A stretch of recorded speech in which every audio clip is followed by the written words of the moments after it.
Yeah! I'm David Hatcher. Welcome back to Cooking with an Engineer. Today, we're taking an in-depth look at the cows. Let's go meet them.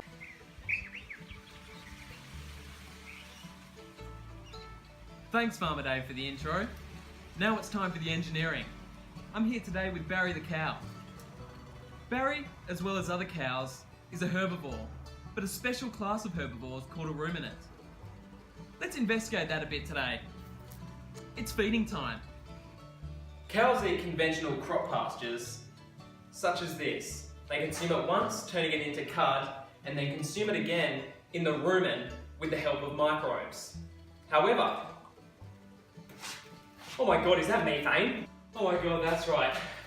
Methane has 34 times the global warming potential as carbon dioxide. That's why it's getting really, really hot in here. It's boiling. But what if all I need to do is feed Barry some different sort of pasture and then he won't produce methane? This time, let's just give him a little bit of Bicerilla and see what happens. Oh my god, he's digesting it, but there's no methane. In fact, this time, almost all of the methane's been inhibited. Global warming is one of the biggest contemporary issues facing our planet.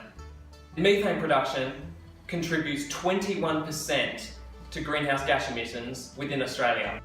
We both punish and incentivise big businesses to mitigate CO2 emissions.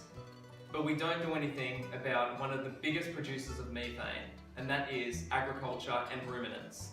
But what if we gave farmers tax incentives to plant clover such as Bicerilla? Therefore the cows' methane emissions are almost totally inhibited through digestion. Come on, Barry. It's not all that bad, see?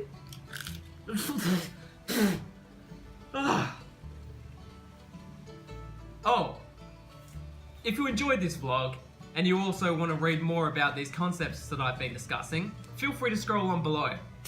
I also talk about my idea, which is the Green Growers Initiative, where farmers will get tax incentives for planting climate-clever clovers such as Bicerilla. Thanks for watching.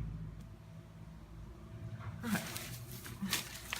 Someone contact Joe from accounting. We need more budget.